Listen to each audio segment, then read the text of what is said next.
Umaga po. Attorney Arthur Yap.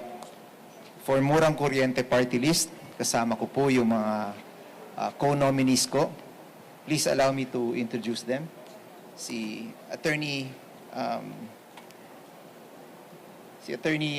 Nilo De Pedro, Attorney Cecil Loste, at saka si Attorney Raymond Henilo. Ako po ay naging Secretary of Agriculture from 2004 to 2010. I have been a member of Congress from 2010 to 2019. And my last term in government was as Governor Bohol from 2019 to 2022. I am in the practice of law today. When I was in government, my advocacy was food security and agriculture. Nung nasa Kongreso po, nadagdagan po ito ng maraming other issues. And one of these issues is making energy reliable and affordable to our economy and to our people. So today, I am very happy to accept the challenge from Murang Kuryente Party List to be nominee number 1 to look at the issues affecting power and the cost of power for our people. At the base of everything that we're doing right now to expand the economy, at the base of what we want to do to increase the income of our peoples and livelihood would be energy independence and energy reliability and the affordability of power for our people. Gusto natin pag-aralan kung bakit sa ASEAN, ang Pilipinas pa rin, after 24 years of the EPIRA law, bakit mahal pa rin, pinakamahal pa rin for consumers ang Philippine electricity rates. And we also want to study how we can use this to power the different other sectors of our economy. So I open myself up in our team to questions from the group. Okay, go ahead. Nico Bagsik, Teleradyo. Go ahead, sir. Good morning po, former Secretary. Sir, what can you say about renewable energy po as a form of pinagkukunan po natin ng electricity po dito sa ating bansa? I think renewables is the way to go because of alam naman nating lahat that at the rate of pollution and the rate of carbon footprint as a nation, as a world, we cannot go on with this kind of situation. But I think yung challenge is not just to say renewable is the way to go. Because renewables are costlier. Mas mahal yun compared to conventional. So I think ang pinaka-importante is hahanapin natin yung balanse. And that is where the trick is.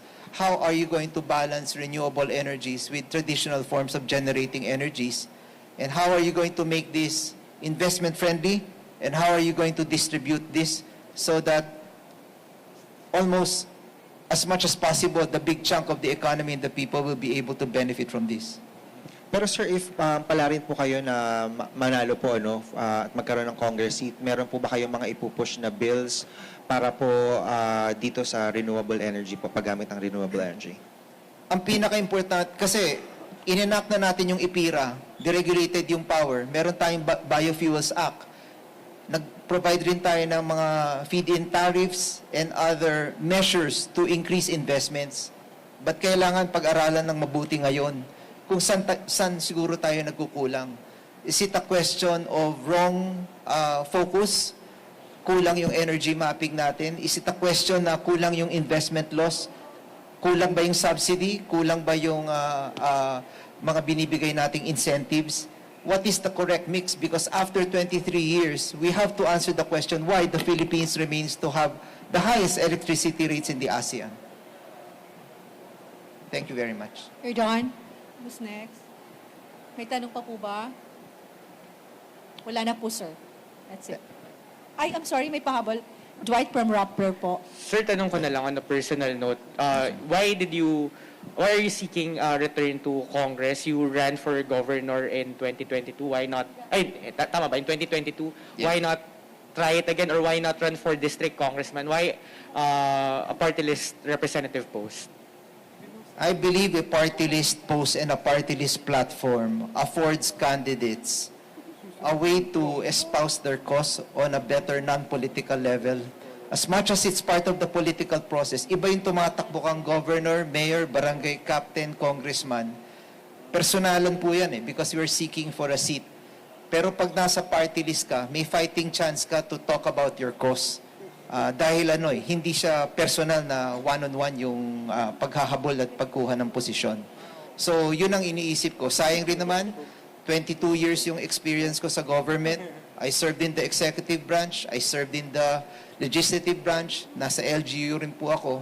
Sayang rin po siguro yung 22 years na yon kung hindi ko gagamitin ngayon yung natutunan ko at pwede pa natin sigurong ibalik yon sa policy at saka sa legislative process to improve the general overall scenario and environment right now. Not only in power, syempre papasok rin dyan lahat. Because as I said, ang foundation po ng lahat ng development na gusto natin for our country is based on energy independence and availability. Thank you po. Okay. Meron pa pong itatanong? Wala na, sir. Thank you Alright. so much. Salamat po. Magandang Sir. umaga po sa lahat.